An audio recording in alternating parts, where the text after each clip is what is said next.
তোমারি দয়া আমি যদি ডুবে মরি রবে কলঙ্ক তোমারি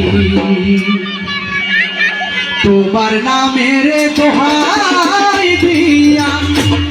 ভাসাইলাম করি দয়া তোমার নামের দোহাই দিয়া ভাসাইলাম করি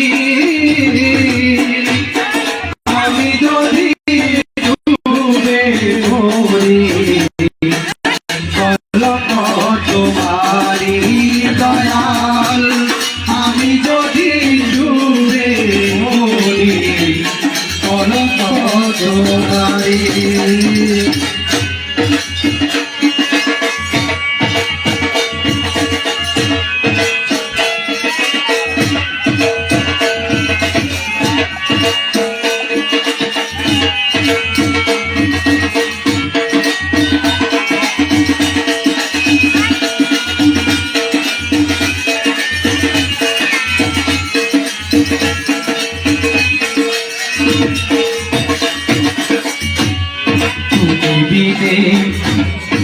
আমার কেহ নাই দয়াল রে তুমি বিনে আমার কেহ নাই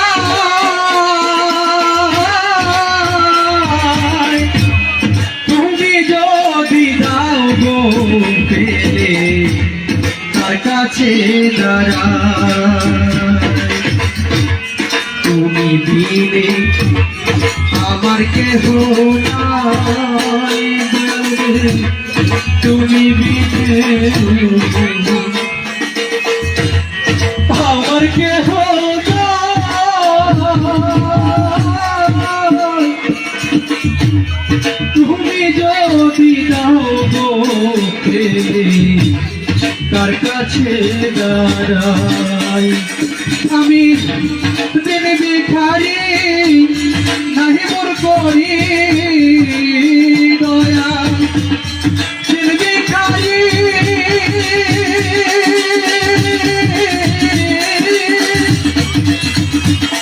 দিন ভিখারি নাহি মোর করি দয়া কেমনে ধরি পারি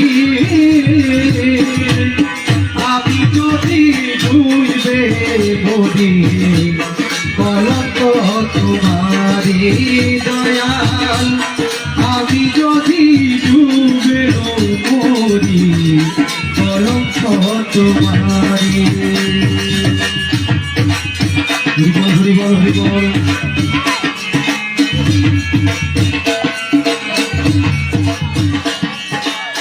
একমাত্র গোবিন্দ ছাড়া আমার আর কেউ নাই আমাদের আর কেউ নেই গোবিন্দ ছাড়া তবে সকলের কাছে একটাই প্রার্থনা যে যতই কর্ম করেন না কেন আমার মহাদেবী গোবিন্দকে স্মরণ করবেন যথেষ্ট পরিমাণ চেষ্টা করবেন তার সেবা শুশ্রূষা করার জন্য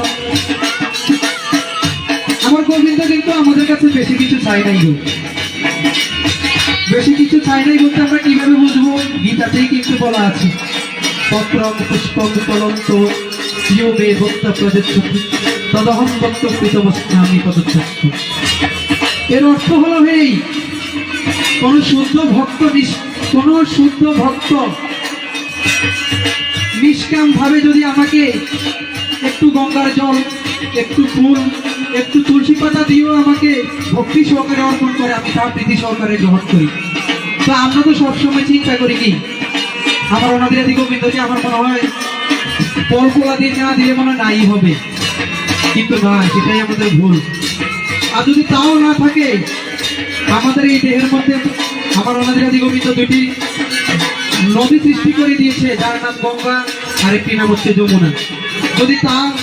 কোনো কিছুই না থাকে আমাদের এই দুই নয়নের জল দিলেও হলো আমরা আপনার গোবিন্দের সেবা করতে পারি বলো নিতাই গৌর সীতানাথ প্রেমানন্দে হরি হরি বল হরি হরি বল হরি